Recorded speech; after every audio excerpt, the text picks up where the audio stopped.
नमस्कार दोस्तों, स्वागत है आप सभी का आपकी अपने YouTube channel Shyam class study में। आज की इस वीडियो में उत्तर प्रदेश पुलिस परीक्षा के लिए हिंदी के 37 अति महत्वपूर्ण प्रश्न लेकर के आया हूं, जो आने वाली उत्तर प्रदेश पुलिस परीक्षा में आपको हमारे इन्हीं प्रैक्टिस सेटों से प्रश्न देखने को मिल जाएंगे। तो आप सभी लोग अगर दिन रात मेहनत करके यूपी पुलिस एग्जाम की तैयारी कर रहे हैं तो आपको हमारे इन 37 प्रश्नों में से 25 प्रश्न सही करने ही होंगे। अगर आप 25 प्रश्न सही कर लेते हैं तो आप मन से मेहनत कर रहे हैं। अगर आप 25 प्रश्न सही नहीं कर पाते हैं तो आप टाइम पास कर रहे हैं और अपना कीमती समय बर्बाद कर रहे हैं। आपको ये समय बार बार नहीं मिलेगा। प्रैक्टिस सेट पसंद आता है तो आप वीडियो को लाइक कर दीजिएगा। चैनल को आपने अभी तक सब्सक्राइब नहीं किया है तो चैनल को जरूर सब्सक्राइब कर लीजिएगा। प्रैक्टिस सेट को पूरा करने के बाद आपको अपना स्कोर कमेंट बॉक्स में बताना है कि आपने हमारे इस प्रैक्टिस सेट में कितने प्रश्न सही किए और आपको ये वीडियो कैसी लगी। वीडियो पसंद आती है तो वीडियो को आप लाइक कर दीजिएगा और इसे आप अपने सभी भाई बहनों पर जरूर शेयर कर दिए। तो इन्हीं बातों को ध्यान में रखते हुए शुरू करते हैं आज का अपना हिंदी का 37 प्रश्नों का महत्वपूर्ण प्रैक्टिस सेट। तो पहला क्वेश्चन है आपके सामने कि आच्छादित का उचित विच्छेद निम्न में से कौन सा है। तो आच्छादित का आपको संधि विच्छेद बताना है, किसका संधि विच्छेद क्या हो जाएगा। तो आच्छादित का संधि विच्छेद हो जाएगा आ प्लस छादित। क्या आ प्लस छादित, ऑप्शन नंबर सी इसका राइट आंसर हो जाएगा। अगला है आपके सामने कि शक्ति को शक्ति कहना किस प्रकार के उच्चारण का उदाहरण है। तो ये किस प्रकार का उदाहरण है, शक्ति को शक्ति कहना है। तो बताइएगा कि किस प्रकार के उच्चारण का दोष है। तो ये दोष है स्वर भक्ति का। किसका? स्वर भक्ति का। ऑप्शन नंबर बी इसका राइट आंसर हो जाएगा।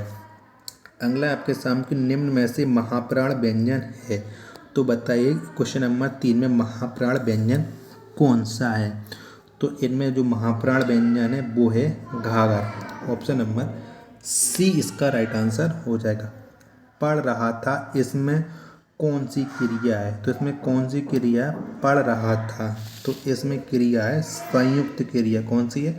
संयुक्त क्रिया। ऑप्शन नंबर ए इसका राइट आंसर हो जाएगा। नेक्स्ट है आपके सामने कि पितृ प्लस अनुमति का सही संधि पद है। तो पितृ प्लस अनुमति का सही संधि पद कौन सा हो जाएगा। तो इसका सही संधि पद हो जाएगा पितृानुमति। कौन सा? पितृानुमति। ऑप्शन नंबर ए इसका राइट आंसर हो जाएगा। अगला प्रश्न आपके सामने निर्देश दिएगा प्रश्न संख्या 6 से 8 के लिए निम्नलिखित पर्यायवाची शब्दों के सही विकल्प चुनें। तो दूध का पर्यायवाची कौन सा हो जाएगा, आपको ये बताना है। तो कौन सा हो जाएगा दूध का पर्यायवाची। तो ये हो जाएगा स्तन्य। कौन सा? स्तन्य। ऑप्शन नंबर ए इसका राइट आंसर हो जाएगा। प्रेक्षा का पर्यायवाची कौन सा हो जाएगा। तो प्रेक्षा, इनमें से प्रेक्षा का पर्यायवाची कौन सा है। तो इनमें प्रेक्षा का पर्यायवाची है दृष्टि। कौन सा है? दृष्टि है। ऑप्शन नंबर डी इसका राइट आंसर हो जाएगा। नेक्स्ट है आपके सामने कि 8वां में कि विरासत का पर्यायवाची। तो कौन सा है विरासत का पर्यायवाची। तो विरासत का पर्यायवाची है दाय। कौन सा है? दाय। ऑप्शन नंबर सी इसका राइट आंसर हो जाएगा। अगला है आपके सामने कि एक होलोग्राफी एक विशेष। तो इनमें आपको ये कोई पहला और आपको छठवां लास्ट में लगाना है, बाकी की 11 अलावा आपको क्रम से लगाकर एक शब्द सार्थक बनाना, ये आपको ध्यान रखना है। तो उसको मिला लीजिएगा। तो चलिए मिलाते हैं कि कौन कब आएगा। तो होलोग्राफी एक विशेष शब्द, इसके बाद कौन सा आएगा। तो इसके विशेष यह है साधारण फोटोग्राफी से बिल्कुल आवश्यकता नहीं पड़ती है, इसलिए इसे भिन्न है। इस फोटोग्राफी में किसी कैमरे की प्रकार की फोटोग्राफी है लेंसलेस फोटोग्राफी भी कहते हैं। तो इसका राइट आंसर हो जाएगा ऑप्शन नंबर बी इसका राइट आंसर। नहीं, ये शब्द सार्थक सही नहीं बना है। बी नहीं, फिर से मिलाते हैं। बी राइट आंसर नहीं होना चाहिए क्योंकि शब्द मैच नहीं कर पा रहे हैं। तो मिलाते हैं फिर से। होलोग्राफी एक विशेष, तो इसके बाद आएगा क्या आएगा। तो इसके बाद आना चाहिए था होलोग्राफी एक विशेष प्रकार की फोटोग्राफी है। ये सही बैठ रहा है। होलोग्राफी एक विशेष प्रकार की फोटोग्राफी है। यह साधारण फोटोग्राफी से बिल्कुल बिल्कुल भिन्न है। इस फोटोग्राफी में किसी कैमरे की आवश्यकता नहीं पड़ती, इसलिए इसे लेंसलेस फोटोग्राफी भी कहते हैं। तो इसका राइट आंसर हो जाएगा ऑप्शन नंबर डी, इसका राइट आंसर हो जाएगा। क्वेश्चन नंबर 10वां, मिलाना शब्द सार्थक बनाना, इसका सही टेंशन। पहला और लास्ट आपको अंत में रखना है। तो भाषा, तो इसके बाद कौन सा आ जाएगा?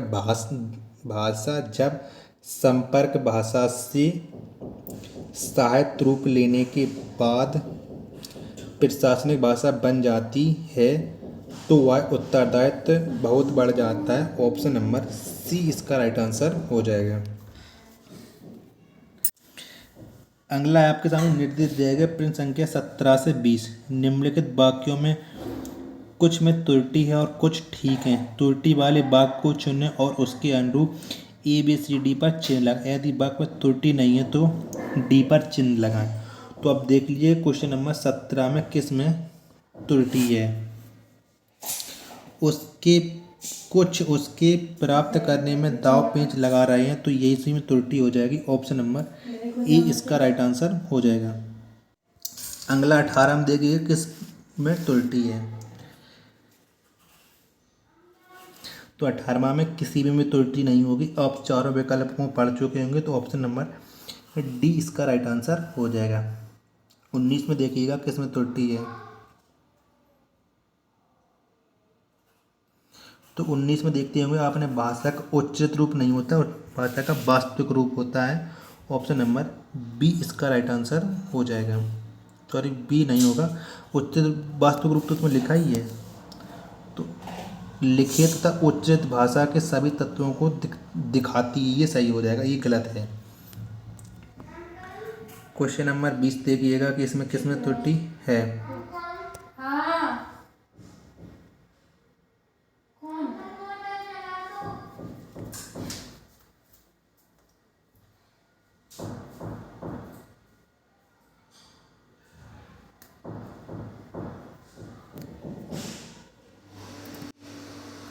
तो ये जो ऑप्शन नंबर बी है इसमें त्रुटि है, बी इसका राइट आंसर हो जाएगा।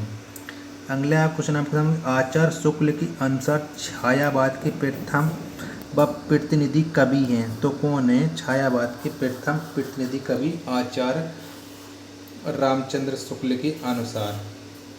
तो कौन है? तो इसके कवि हैं सुमित्रा नंदन पंत। ऑप्शन नंबर डी इसका राइट आंसर हो जाएगा। अब यहाँ पर आपको निम्नलिखित निबंध को निबंधकार के साथ मिलाइएगा। एक तरफ दिएगा निबंध, एक तरफ दिएगा उनकी निबंधकार, तो मिलाइएगा कि इसका कौन सा मिलान सही बैठता है। तो पगडंडियों का जमाना, ये इसकी था निबंध कुबेरनाथ का। किसका? ये कुबेरनाथ का है, तो ए का हो जाएगा डी। नहीं, ए का यहाँ पर चौथा दिएगा तो चौथा से मिलान होगा, यहाँ पर ए का होगा 4। तो रसात्मक बोध की विधिक रूप, ये है आचार्य रामचंद्र शुक्ल का पहले से मिलान। मेरे राम का मुकुट भींग रहा, ये रचना है विद्या निवास मिश्र की, तो इसका हो जाएगा तीसरा से। और विवाह योग, ये रचना है गुलाब राय की, तो इसका हो जाएगा दूसरे से मिलान। तो 4 1 3 2, ऑप्शन नंबर डी इसका राइट आंसर हो जाएगा। भारतीय वृत्ति का संबंध किस रस से है? तो किस रस से है भारतीय वृत्ति का? तो ये संबंध है अद्भुत रस से। किससे? अद्भुत रस से। ऑप्शन नंबर सी इसका राइट आंसर हो जाएगा। अगला है आपके सामने कि जहाँ बिना कारण के कार्य का होना पाया जाए वहाँ कौन सा अलंकार होता है? तो वहाँ पर कौन सा अलंकार होता है जहाँ बिना कारण के कार्य का होना पाया जाए? वहाँ होता है विभावना अलंकार। कौन सा? विभावना अलंकार। ऑप्शन नंबर बी इसका राइट आंसर हो जाएगा। अगला आपके सामने के रस सूत्र के जनक माने जाते हैं, तो कौन माने जाते हैं रस सूत्र के जनक? तो इसके जनक माने जाते हैं भरत मुनि। ऑप्शन नंबर ए इसका राइट आंसर हो जाएगा। संतो भाई आई ज्ञान की आंधी रे, पंक्ति में कौन सा अलंकार है? तो इसमें कौन सा अलंकार है कि संतो भाई आई ज्ञान की आंधी रे? तो इसमें अलंकार है रूपक अलंकार। कौन सा? रूपक अलंकार। ऑप्शन नंबर सी इसका राइट आंसर हो जाएगा। साधारणीकरण और व्यक्ति वैचित्रवाद निबंध के लेखक हैं, तो इसके लेखक कौन है ये आपको बताना है। तो इसके लेखक है डॉक्टर नागेंद्र। कौन सी है?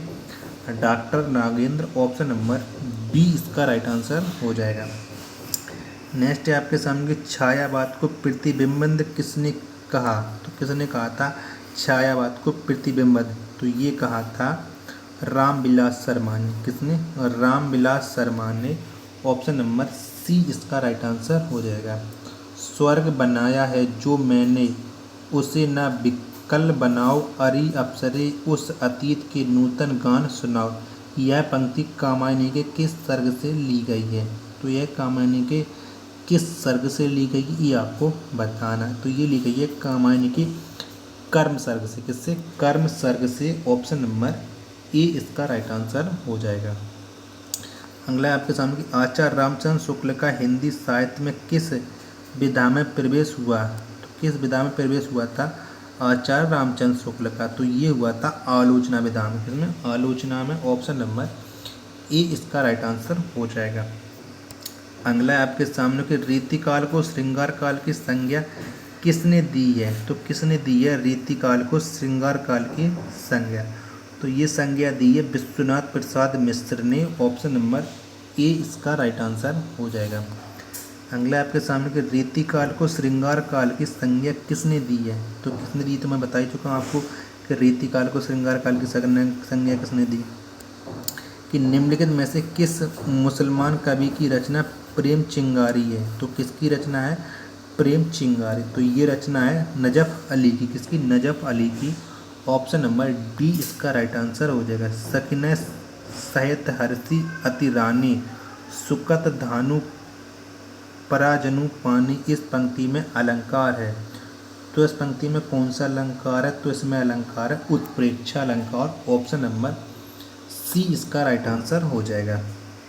100 शिव धनु मृगलाल की नाई, तोरहु राम गणेन गोसाई, इस पंक्ति में किस अलंकार का प्रयोग हुआ है? तो इसमें कौन सा अलंकार है ये आपको बताना है। तो कौन सा अलंकार है इसमें? तो इसमें अलंकार है उपमा अलंकार। कौन सा है? उपमा अलंकार। ऑप्शन नंबर बी इसका राइट आंसर हो जाएगा। हिंदी साहित्य में राम काव्य की मुख्य प्रेरणा स्रोत हैं। तो हिंदी साहित्य में राम काव्य के मुख्य प्रेरणा स्रोत कौन से हैं? तो ये हैं स्वामी रामानंद। कौन? Swami Ramanand. Option number C इसका राइट आंसर हो जाएगा। अगला है आपके सामने निम्नलिखित में से कौन सा संयुक्त स्वर है? तो कौन सा संयुक्त स्वर है निम्नलिखित में? तो इसमें संयुक्त स्वर है ए आई ओ आओ। ऑप्शन नंबर डी इसका राइट आंसर हो जाएगा।